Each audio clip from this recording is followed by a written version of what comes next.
আজ আমরা নবম দশম শ্রেণীর উচ্চতর গণিতের দ্বিতীয় অধ্যায় বীজগণিত রাশির কিছু অঙ্ক লিখছি। এই অঙ্কগুলো বহুপদী কিনা এইটা টেস্ট করব।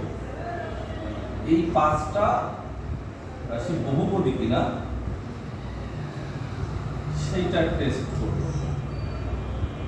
তোমাদের প্রথমে মনে রাখতে হবে cx⁻p এই আকারের প্রত্যেকটা রাশিকে যদি এই আকারে প্রকাশ করা যায় কোন রাশিকে, তাহলে সেটা বহুপদী হবে।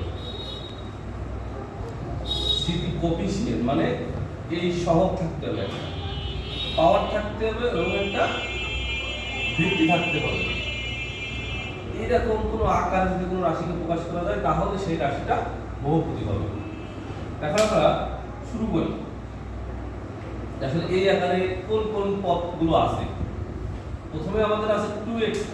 এখন এইটা বহুপদী হবে কিনা, cx⁻p আকারে আছে কিনা, অবশ্যই আছে, একটা সহগ আছে এবং পাওয়ার আছে, তার মানে এইটা বহুপদী হবে।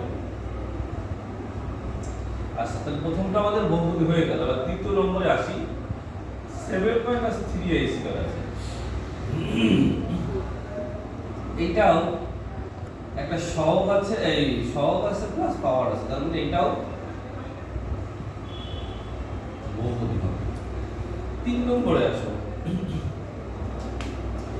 x³ + x⁻⁻²। এখন এখানে যে বিষয়টা দাঁড়াচ্ছে সেটা হচ্ছে এখানে এইটা প্লাস কিন্তু এইটা মাইনাস। এখন যে পাওয়ারটা আছে এইটা মাইনাস হতে পারবে না, ঋণাত্মক হতে পারবে না। তার মানে একটা পয়েন্ট আমরা পেলাম যে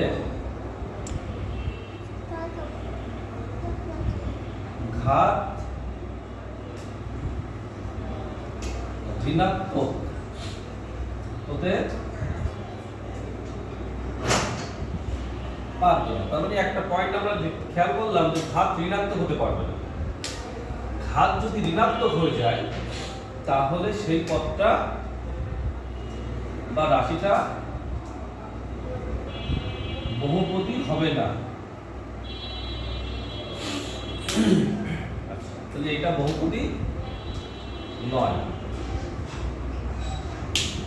এখন এই যে পদটা আমরা লিখছি এখানে c² + 2/c - 1, তার মানে এখানে খেয়াল করে দেখো দ্বিতীয় যে পদটা আছে c² প্লাস এটা উপরে হলো c⁻⁻1, তার মানে এখানে দ্বিতীয় ঘাতটাও ঋণাত্মক আছে, তার মানে এইটাও বহুপদী হবে না। তার মানে দ্বিতীয় পদটা মাইনাস হওয়ার কারণে এই টোটাল রাশিটা বা এই পদটা ধরে বহুপদী হবে না। তবে খেয়াল করলাম ঘাত ঋণাত্মক হলে বহুপদী হয় না।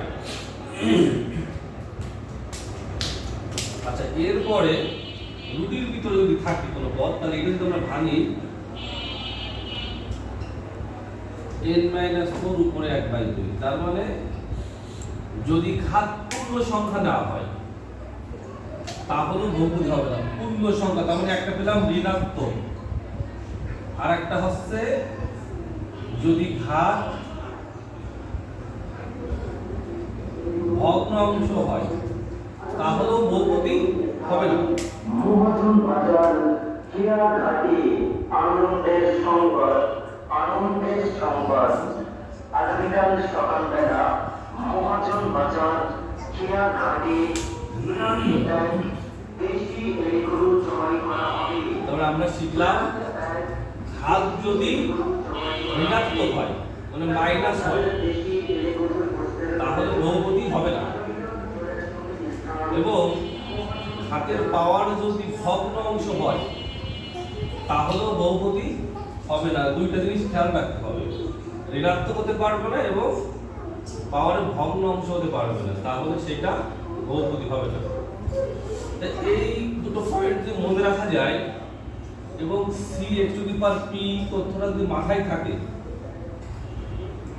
তাহলে যে কোনো পদ বা রাশি বহুপদী হবে কিনা সেটা কিন্তু টেস্ট করতে পারবে তোমরা। আমরা দুইটা জিনিস মাথায় রাখতে হবে, পাওয়ার বা ঘাতটা ঋণাত্মক হতে পারবে, দ্বিতীয়ত পাওয়ার ভগ্নাংশ হতে পারবে। এই দুইটা জিনিস যদি মাথায় রাখা যায় এবং এই টার্মটা যদি মনে থাকে, তাহলে যে কোনো বহুপদী খুব সহজে আমরা করতে পারবো। ধন্যবাদ সবাইকে।